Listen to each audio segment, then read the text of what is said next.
반갑습니다. 지금 작년에 6.3 정급 선언에 대해서 학술 발표를 정급에서 한 것 같았는데 이거 계속 하는 겁니까? 네. 계속 해야죠. 네. 예, 이제 안 한다 하면 안 됩니다. 중간에. 예, 예. 여러분 저한테 약속했습니다. 예. 자, 오늘 반갑습니다. 이승만 건국 대통령의 정급 선언과 건국 정신 개성으로 한 말씀을 드리겠습니다. 목차는 있듯이 책에 있듯이 단정론 등장의 역사적 배경, 또 임시 통일정부의 미련, 남선 순행, 발언 내용, 시기, 여파, 좌익의 반발, 여론의 지지, 동기, 국제정세에 통달한 해안, 미소관계, 대북정책, 표류하는 미국의 한반도 정책, 이승만의 대미불신, 또 독립국가를 수립하기 위한 노력, 이렇게 해서 두서없이 말씀을 좀 드리겠습니다. 올해 78주년 되는 해인데 총선 끝나고 나서 분위기가 막 촥 가라앉아 버린 것 같습니다. 그래서 갑자기 저한테 호남의 우익분에서 전화가 왔는데 발표 좀 해달라고 하길래 제가 발표할 자격이 있다고 생각하는 것이 전라도에 원광대학교 31년 있었습니다. 정읍과 20분 거리입니다. 그래서 저한테 전라도에서 강의를 했으니까 저한테 이걸 맡겼다 이런 생각하게 되고, 오늘 참 대단히 큰 의미가 전북의 우익 반공 인사분들이 많이 참석을 하셨습니다. 우리가 나라를 정상화시키려면은 이제는 좌우익, 영남인, 호남인 이런 걸 떠나서 나라를 정상화시키기 위해서 바로 이 자리에 모였다는 사실입니다. 저는 이 자리가 대단히 역사적 의미가 있다, 그런 생각을 하게 되었고, 여기 참석하게 돼서 대단히 고맙게 생각을 하는 것입니다. 정업 발언에서 이야기된 이승만 대통령, 이승만 박사의 단독 정부론이 오랫동안의 명분을 중시하는 한국 근현대사 전공자에서 비판을 받아왔습니다. 특히 김구라든가 김구식 같은 민족 통일 정부론에 의해서 폐하되고 배관시 때에 왔습니다. 근데 제가 공부를 했던 중학교, 초, 중, 고, 대학까지 김구식을 그렇게 띄우지 않았습니다. 그런데 어느 날 갑자기 김대중, 노무현, 문재인 이 레프트 정부가 들어서면서 검정 교과서를 통해서 이승만 대통령, 막말로 이야기한다면은 이승만 대통령 죽이기, 분단 책임자로 몰면서 많은 교과서들이 초중고 학생들에게 이승만을 분단 책임자로 몰아서 마치 역사의 죄인처럼 강조하는 역사 반복됐습니다. 검정 교과서라면 다양화를 해야 되는데 아마 여러분 검정 교과서를 보시면 알겠지만은 천편일률적입니다. 국정교과서는 못해, 역사의 서술이. 그것을 초, 중, 고 학생들이 지금도 강의를 하고 있습니다. 그 영향을 받은 인물들이 지금 여야 정치를 좌지우지하고 있습니다. 그렇다면은 피상적으로 보면은 이승만의 단정 주장은 통일정부론에 비해서 대국민 호소력이 부족합니다. 특히 강만길, 서중석, 정병주 같은 민중사관의 입장에서 이승만의 단정 노력을 줄기차게 비판해왔던 겁니다. 이승만의 단정 정보론은 선고악, 명분론과 이분법에만 집착할 것이 아니라 그 당시의 역사적 여건, 상황을 고려해서 치밀하게 검토돼야 할 사안일 것입니다. 이미 작년에 이 박명수 교수님을 위시해서 좋은 학술 발표가 있었습니다.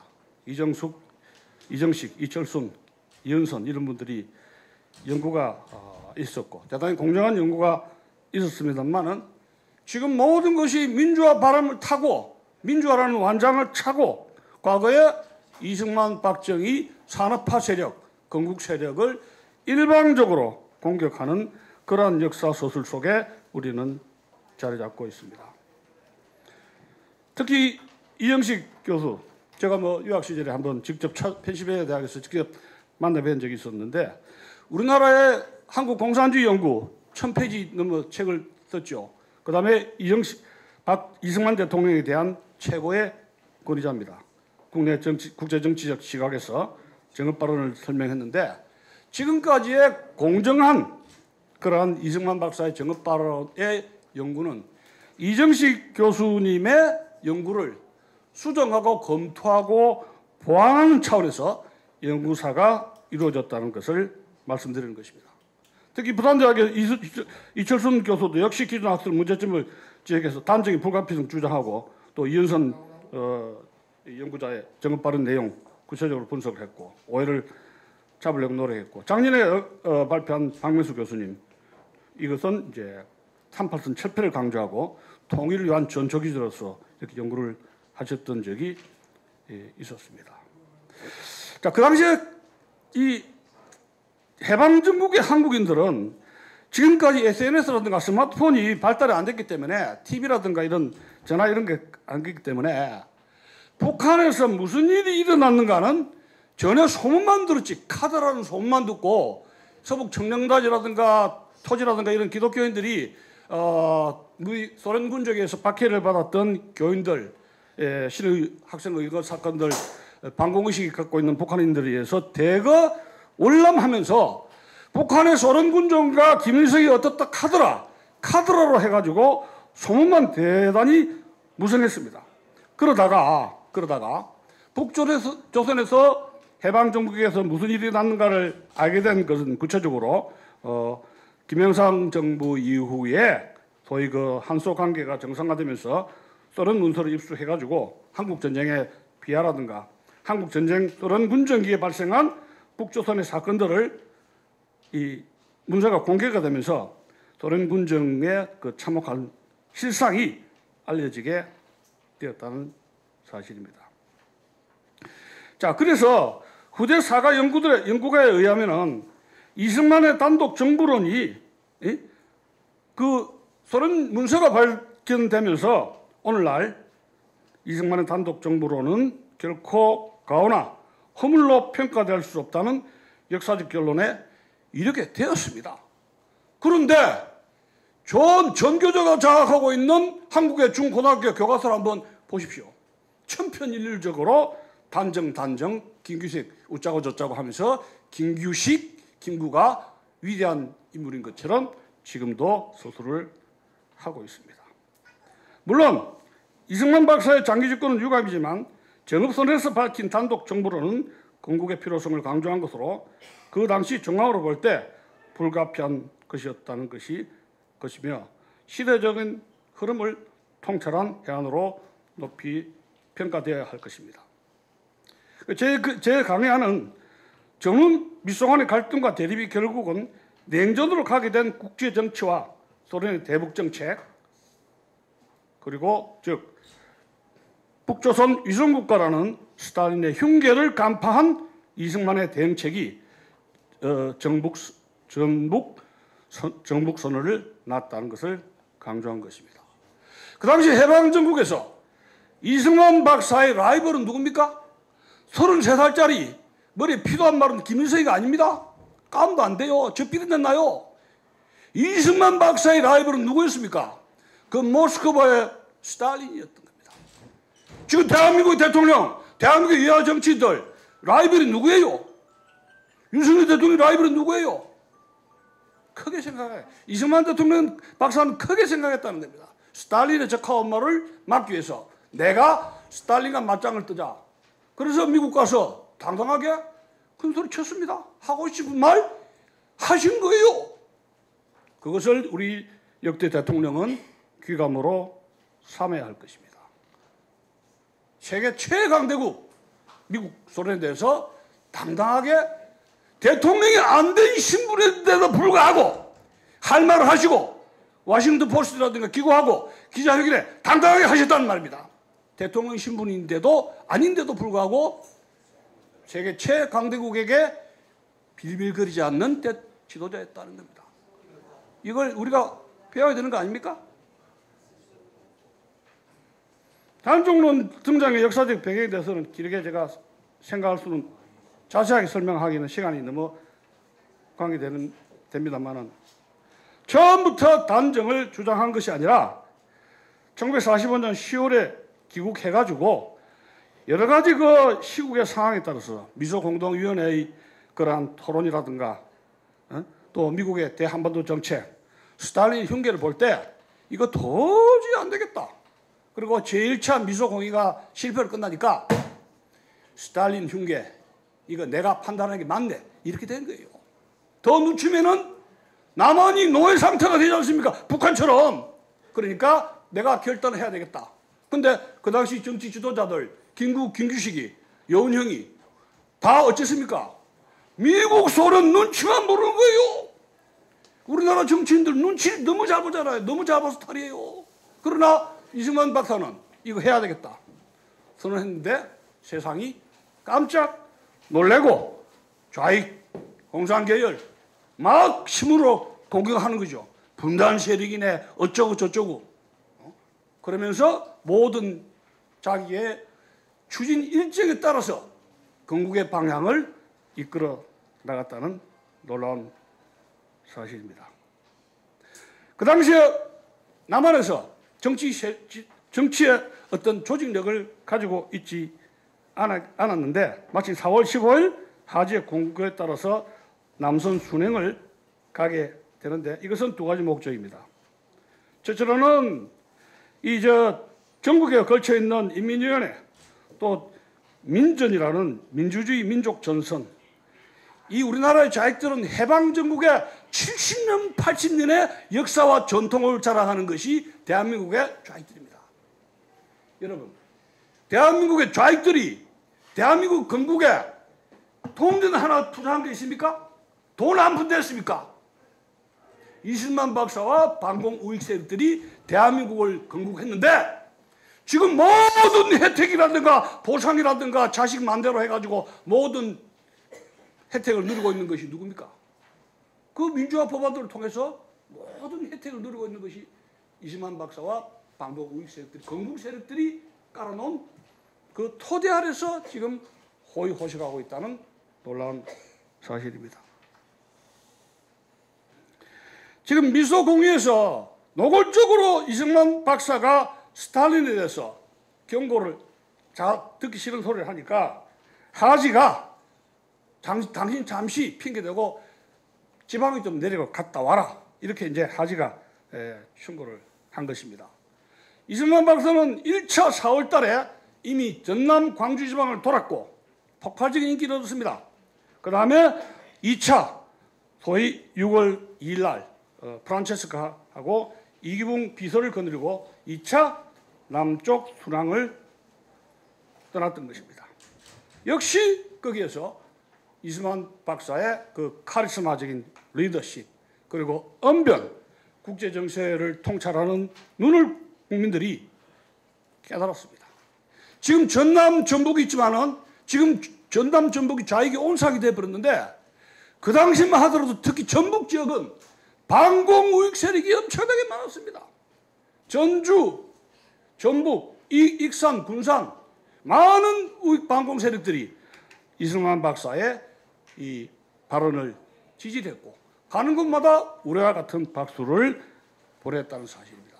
제가 아는 전주의 우익 인사하고 통화를 하는데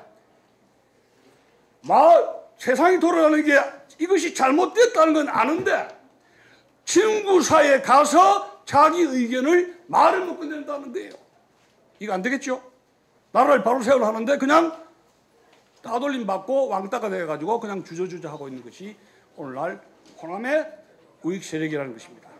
우리가 앞으로 해마다 이 6.3 정업선언의 학술 발표대회를 하고 전국 네트워크를 해가지고 좌익과 좌파, 우파가 그를 떠나서 영남과 호남을 떠나서 전국적인 네트워크를 구성을 해서 이런 사상 이념 전쟁이 아니라 이런 러시아라든가 북한이라든가 중국의 전체주의 세력과 맞짱 뜨기 위해서 우리는 결연히 나라 정상화를 위해서 합심하는 이런 자리가 되어야 된다. 그런 말씀을 드리는 것입니다.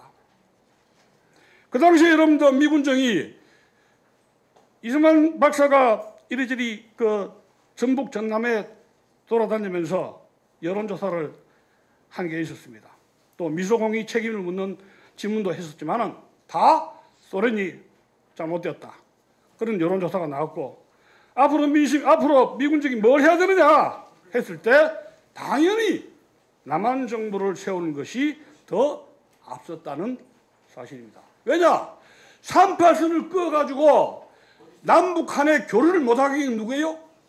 소련 군정이 우편이라든가 이걸 못하게 했었습니다. 마지막에는 6.25 직전에 김구가 액을 복걸했습니다. 김일성에게 제발 전기 좀 끊지 마시오. 그런데 어쨌습니까? 김구가 간 바로 한 달 뒤에 전기를 끊어버렸습니다.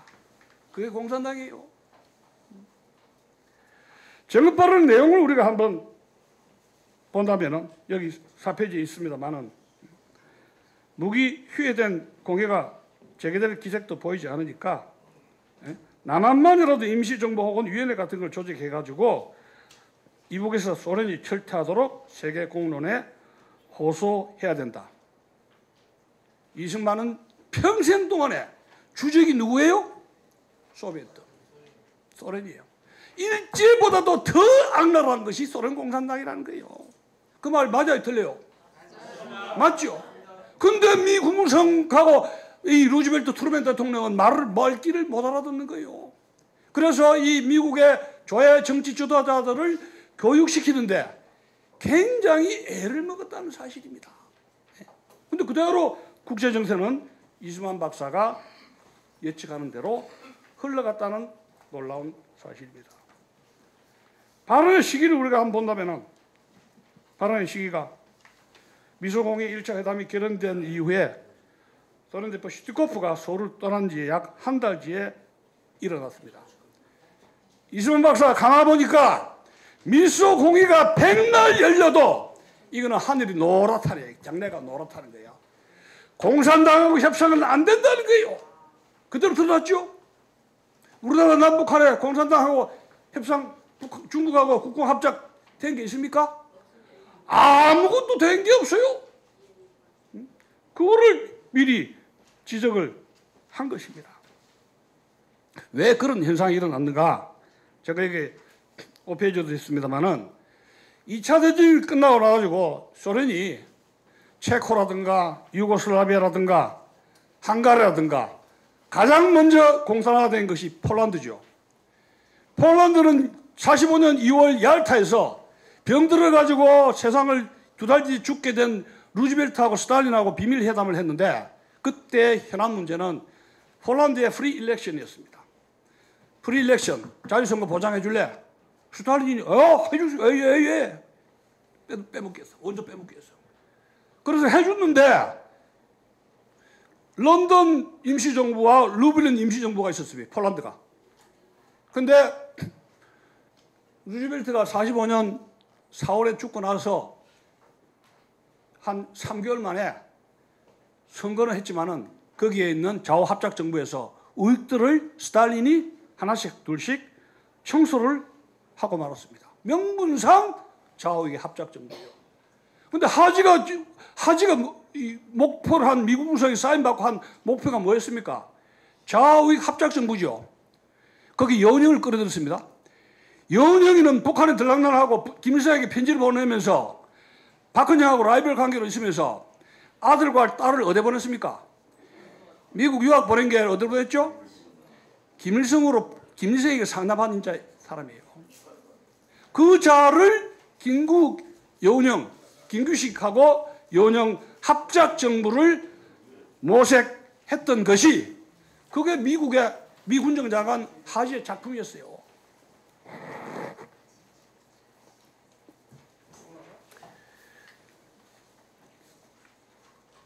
아까도 말씀드렸듯이 이승만의 정업 발언이 발언으로 인해가지고 좌익, 우익, 특히 김구 계열의 한국 독립당 맹렬히 반대를 했는데 여기에서 그 한국민주당이죠. 김성수 라인에 있던 한국민주당 쪽에서 이승만 박사를 옹호하고 나왔습니다. 그런데 민심은 이승만 박사만큼 대통령이 될 사람이 없다. 다른 건 한남이다라는 거예요. 그 다음에 뭐냐면 38선이 꺼졌기 때문에 상식적으로 저 시골에 있는 농부도 이거는 각자 따로 가야지 같이 가서는 안 되겠다. 그런 것이 공부를 한 사람이든 논두렁 있는 농부든 그런 생각이 가지고 있었다는 것이 여론이었다는 사실입니다. 정의발언의 동기를 우리가 한번 살펴본다면 제가 여러 가지를 복잡하게 생각할 필요 없이 이승만 박사 정의발언의 동기에 대해서 첫 번째로 국제정세에 통달한 통찰력, 해안을 갖췄다 그랬는데 지금 대한민국 정치가들 중에서 공부가 안 됐는데 정치한다고 막 머리 대밌는 정치가들 많죠. 누구를 지적해서 안 됐습니다만은 이승만 박사는 평생에 걸쳐서 뭘 공부했습니까? 국제정치, 역사학, 그 다음에 신학입니다. 그게 통달하신 분이에요. 평생을 공부하신 분입니다. 평생 대한민국의 독립을 위해서, 대한민국을 위해서 지도자로서 준비한 분이십니다. 이승만의 독립정신도 안 읽고 정치한다고 설치는 사람 봤죠?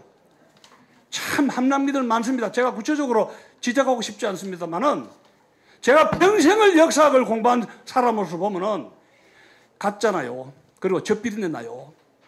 젖비린내 나는 정치인들이 얼마나 많습니까? 1, 2대학 나왔네, 고시했네, 검사했네, 변호사했네, 판사했네. 제가 보기에는 함남미달입니다.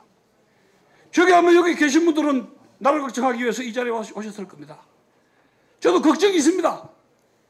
자식들 장가 보내고 취직되고 편안하게 아들, 딸 놓고 사는 걸 보고 죽어야 되겠는데 나라 꼬라지는 점점 더 어려집니다. 그러다가 전화가 타고 왔더라고. 나라가 어릴 때마다 전화를 불러요. 뭐 해달라고. 네? 이 나라를 이 상태로 여러분 눈을 감을 수가 있습니까? 어림도 없습니다. 우리는 눈을 부릅뜨고 이 나라를 정상화시키기 위해서 바로 이 자리에 왔다는 엄숙한 역사적 현장이라는 사실입니다.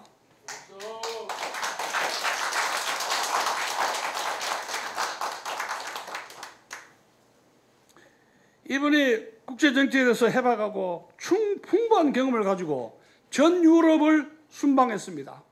어디든지 안 가본 적이 없습니다. 그리고 2차 대전 때는 1942년이죠.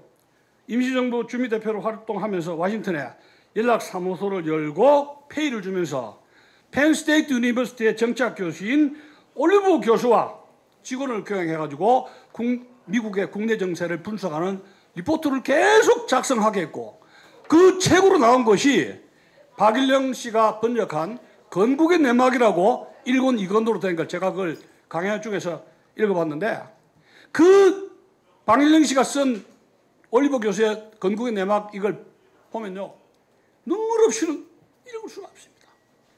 항상 그가 염려하는 것은 소련 공산주의 흉계, 한반도가 자칫하면 미 국무부와 미국 대통령의 잘못된 한반도 정책으로 적화가 될 수 있다. 그 우려하는 것이 그 서신을 통해서 구구절절 써 있습니다.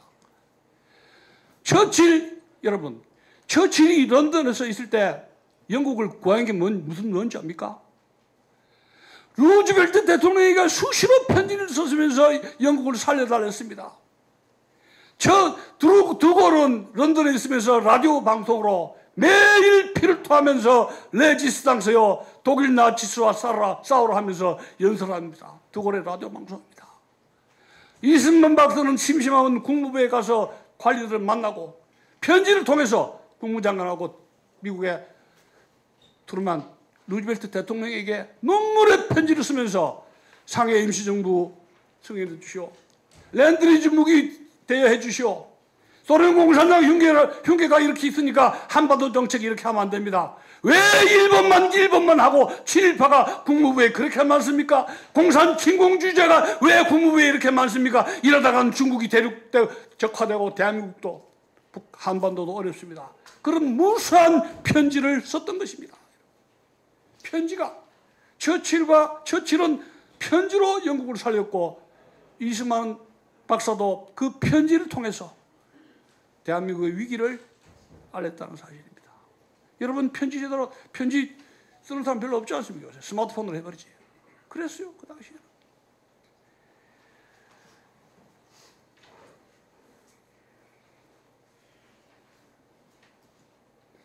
지금 45년부터 48년 3년 동안에 다가오는 것이 이미넌트 콜드워, 임박한 냉전으로 악화되는 미소 관계입니다.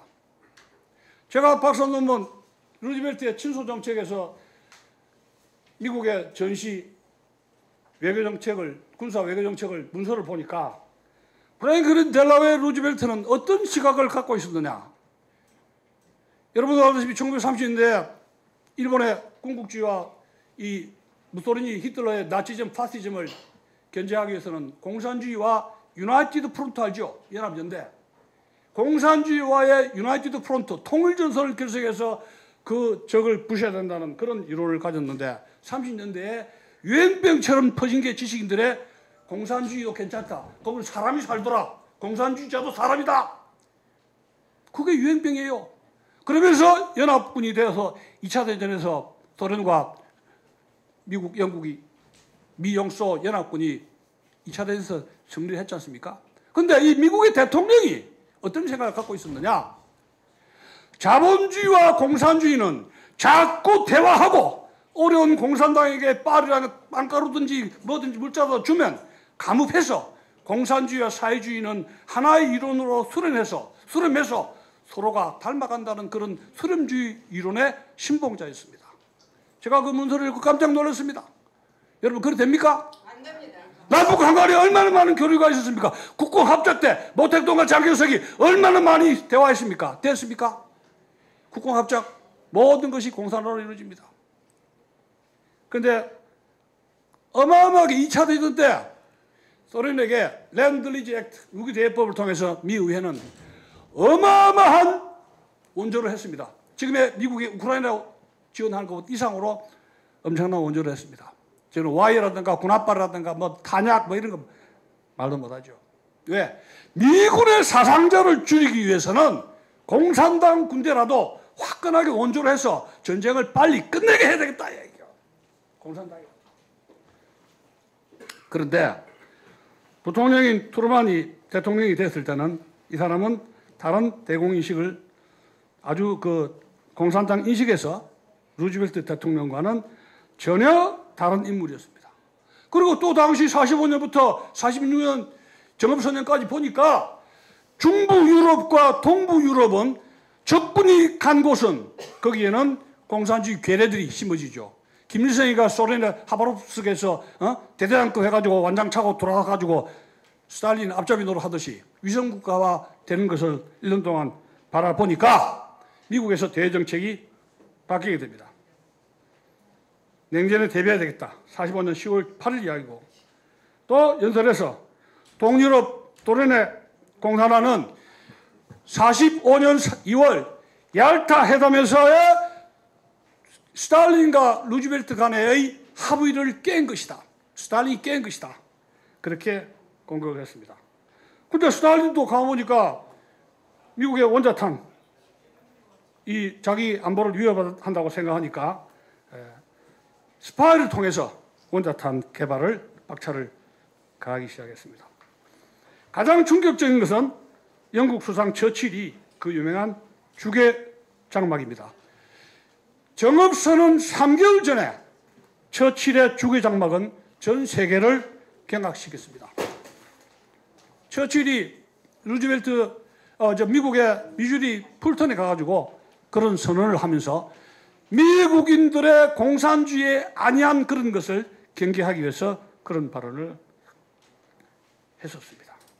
자, 그런데 38선 분단이 고차가 된 것이 뭐냐 하면은 45년 9월 달에 소위 말해서 8페이지에 있듯이 전승국 외상회의가 런던에서 열렸습니다.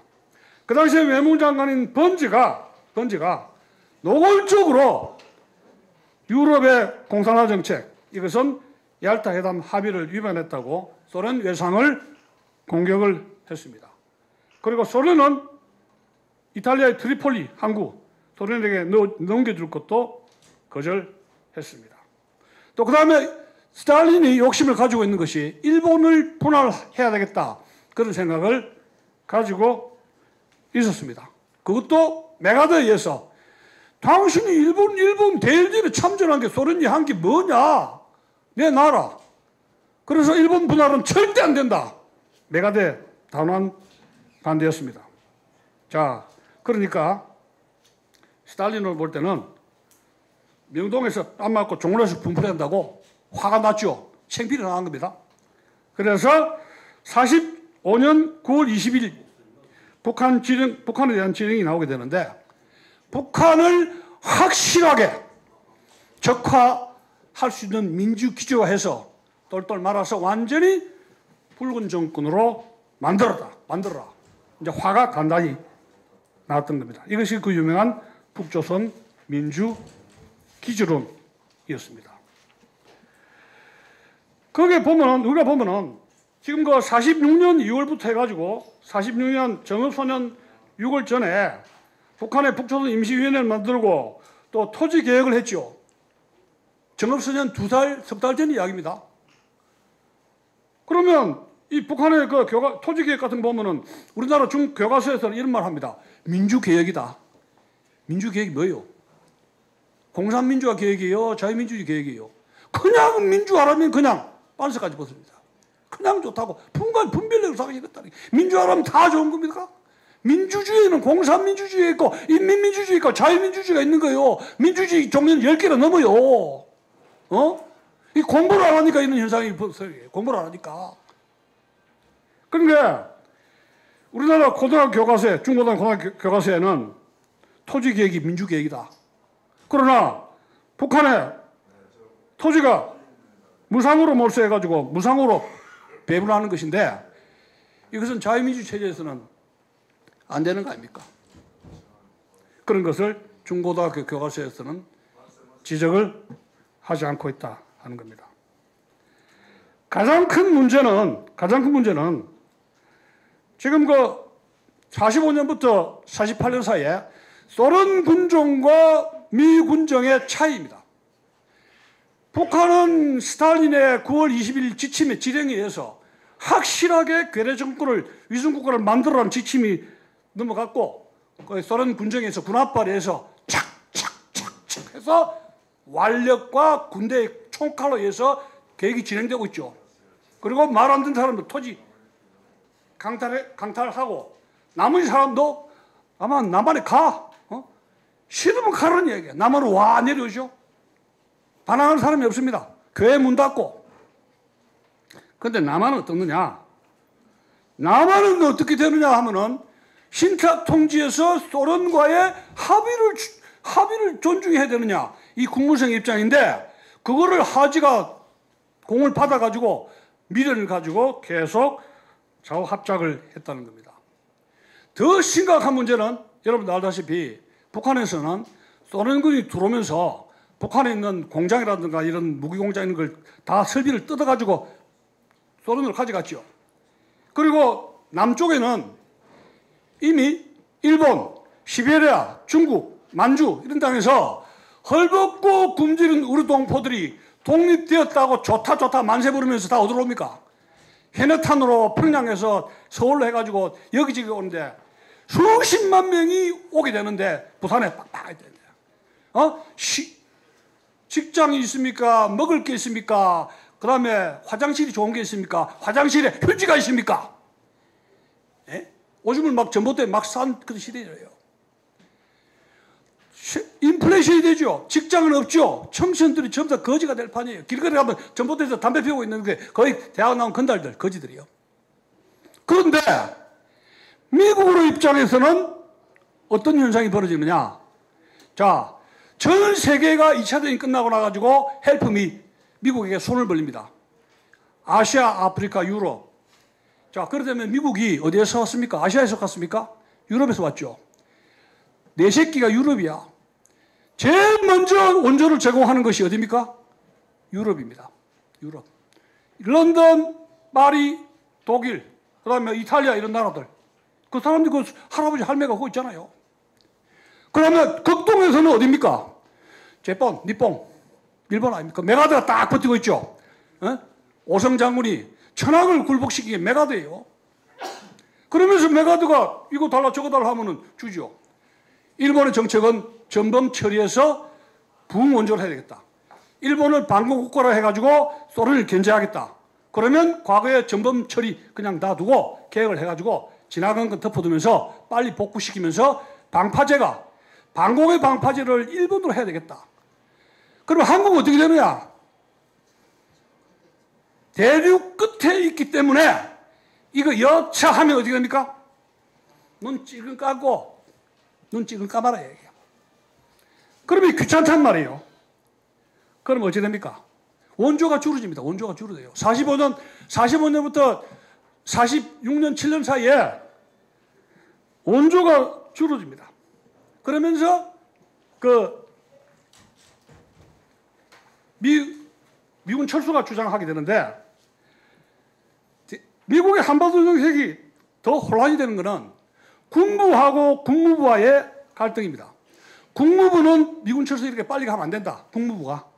근데 미국 군바리들 병력은 줄어지고 줄어지고 전쟁 끝났으니까 더 이게 병력이 증가할 수는 없는데 배치를 하는 것이 일본, 그 다음에 어디? 필리핀, 그 다음에 저쪽에 유럽에 하다 보니까 한국에 줄 떡이 없는 거예요.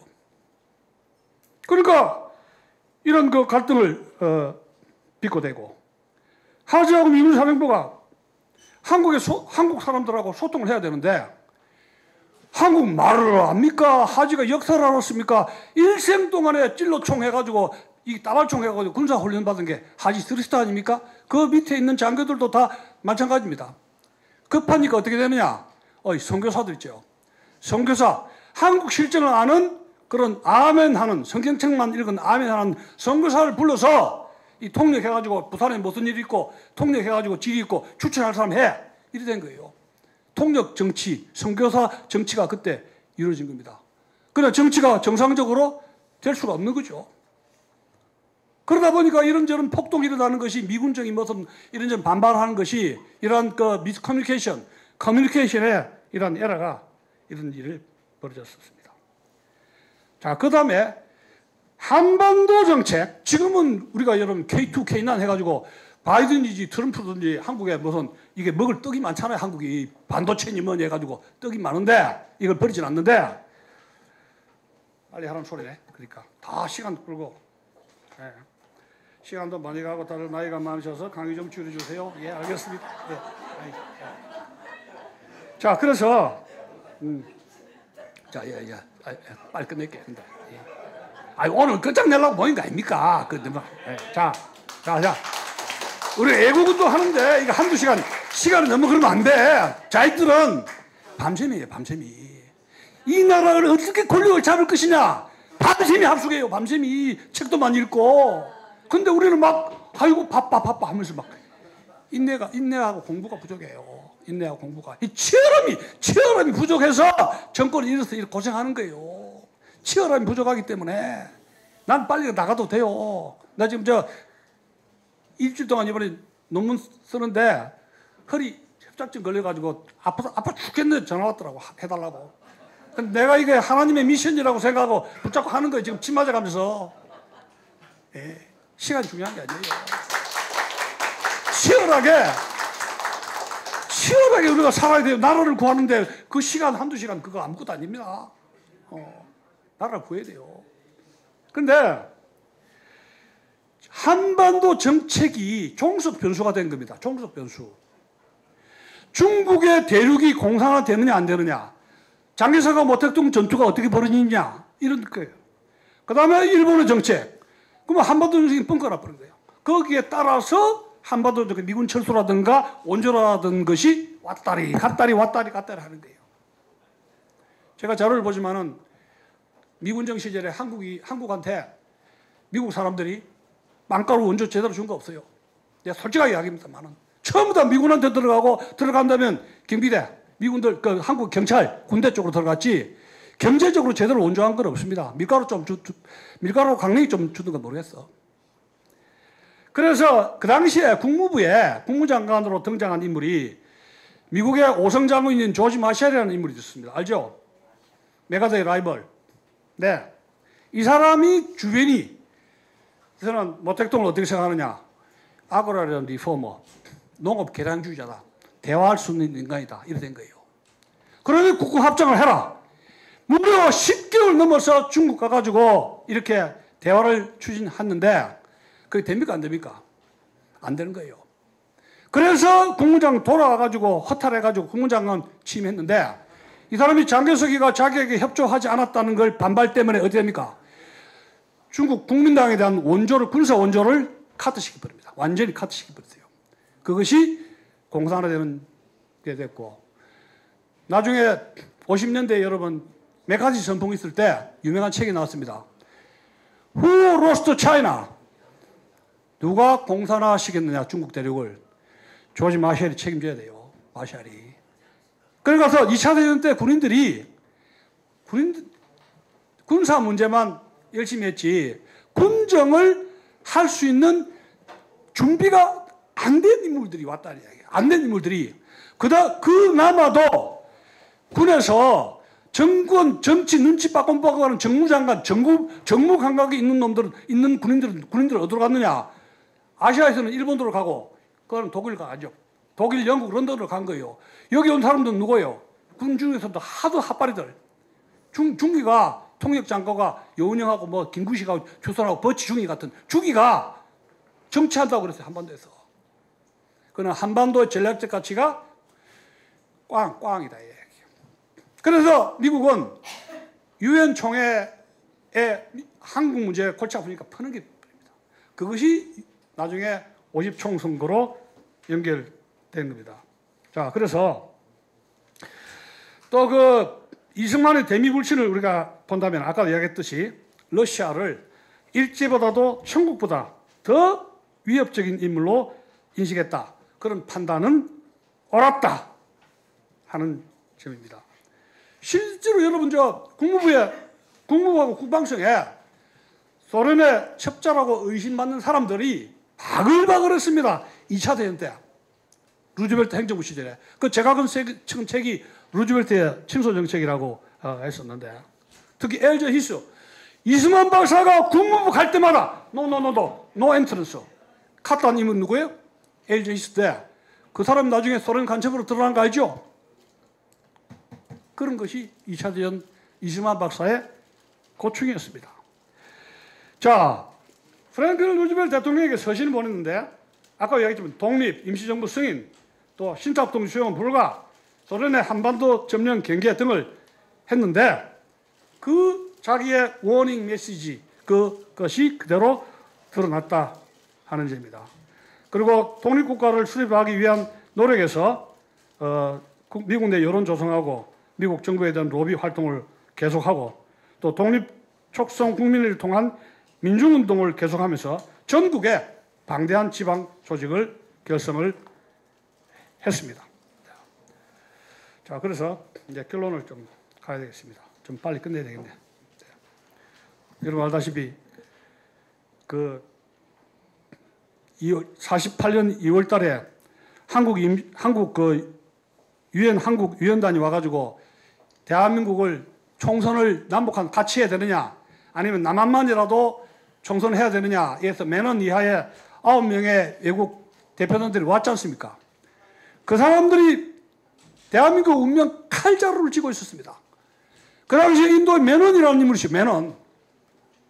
근데 그 당시에 여러분 알다시피 캐나다라든가 호주라든가 여기 다른 나라 여러 개 있습니다만은 대한민국이 건립되지도 않은 나라입니다. 소련 눈치만 볼 때요. 그때 이승만 박사는 여러분 그 유명한 일화가 있죠. 모현숙 알죠? 모현숙. 6.25 때 국군의 그 참 시를 쓴 사람인데 어쨌든 간에 매논에게 육탄 돌격을 해서 매논을 설득시켜라 해서 모현숙 여사가 매논을 설득시켰는데 매논의 회고록에 의하면 나는 평생 동안 이성보다 감성이 지배한 시대로는 이집el의 모현숙 여사를 만나고 처음이었다. 이 일직고로 했습니다. 그런 어려운 시절에 우리 선조들이 그런 고생을 했었다는 사실입니다. 결론적으로 말씀드린다면 정읍선언은 건국선언을 위한 정치작업으로서 이는 향후 한반도 자유통일을 위한 첫 단계 조치로서 남한에서의 독립국가를 우선 달성하자는 선포를 내포한 것입니다. 스탈린에 맞선 일종의 남한 민주 기지론입니다. 그런데 이것은 남한의 노예 상태를 방지하는 차원뿐만이 아니라 자유진영의 반공의 보수로서 대한민국에서 더 이상 스탈린의 적화 남하하는 것을 자유진영을 대변해서 막겠다는 이승만 박사의 국제정치의 하나의 호소력이다 하는 것에서 우리는 대단히 역사적 사건이라 하는 것을 말씀을 드리는 것입니다.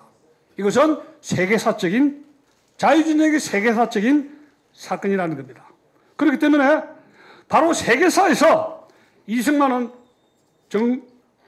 정업선언을 통해서 한민족의 시대정신을 구현하기 위한 자기 자신의 힘겨운 용기와 결단으로 그 선언을 하게 됐다. 이런 말씀을 하는 것입니다. 그 장기적으로 볼 때는 이 남한의 단정을 넘어서서 이것을 민주기지화 돼서 그 이승만 박사가 평생 요구했던, 여러분 6.25 때 했던, 저도 기억납니다만 북진 통일 알죠? 북진 통일. 북진 통일을 위한 첫 단추였다는 게, 궁극적 목표는 남북한의 북한의 자유 통일이었다. 이런 말씀을 드리는 것입니다. 제가 끝으로 결론을 만만해서 말씀을 드리고 싶은 것은 이 정업선언이 호남 정북과 이승만의 만남입니다. 영원한 우익의 만남으로 승화되어서 애국운동이 지역을 떠나서 연합하고 연대해야 할 나라를 구할 수 있다는 교훈을 남겼다는 겁니다. 그 다음에 지방 조직이 급습니다. 이 서울만 대한민국 아니에요? 우리 많은 친구들 지방에 있습니다. 이승만 박사는 직접 1차, 2차 걸쳐서 호남지방 그 열악한 곳을 가서 애국심에 호소를 했습니다. 우남정신 독서 보호운동을 전국적으로 실체화 쓰는 전국 네트워크를 구성을 해야 되겠다는 겁니다. 또 이승만의 건국 전략을 개성해야 됩니다. 미국 교포들 대한민국 걱정 굉장히 하고 있습니다.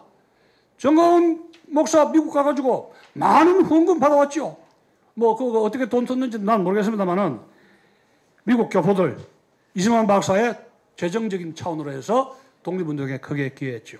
미 여론전, 미국의 민주주의 국가이기 때문에 미국에 항상 기고하고 자기 주장을 했습니다. 또 정계, 미국 정계 우리 의사를 전달했다는 것은 우리가 교훈으로, 지금 대단히 나라가 어렵습니다만 그럴수록 우리는 태평양을 건너서 미국으로 교포들을 향해야 한다는 겁니다. 이승만 기념관 조속 건립을 촉구하는 여론을 조성해야 되겠습니다. 또 지금은 신냉전이기 때문에 북중러 대 한일 대결이 재판이 되니까 한일 관계를 복원을 해서 중국의 협상력이나 미국에 대한 협상력을 강화할 필요가 있습니다. 한일 관계를 강화한다는 것이 중국의 협상력도 높이고 미국에 대한 협상력도 높일 수 있다는 겁니다. 이건 윤석열 대통령이 잘하시는 거예요. 자, 한국과 일본이 핵무기 공동개발하겠다 하면 바이든인지 트럼프든지 원래 이렇게 할 거 아니에요? 이승만 박사라면 그래 한다는 얘기. 이승만 박사라면. 자, 그 다음에 한미 기독교 연맹입니다. 한국과 미국은 이승만 박사는 나라를 구할 때 미국 교포라든가 미국인에게 포섭을 할 때 기독교냐 아니냐 한미 기독교 연맹을 그 힘을 발휘했던 겁니다. 우리도 한미 기독교 연맹 가치관 동맹을 해야 되겠다는 겁니다. 또 국내 기독교 신앙을 복원하는 운동을 해서 국민정신을 이끌고 국민정신 개혁운동이 정치개혁의 기초임을 우리가 깨달아야 되겠습니다. 끝으로 믿음, 사랑, 소망으로 대한민국의 정상화를 위해서 다 함께 전진합시다. 끝까지 경청해 주셔서 대단히 감사합니다.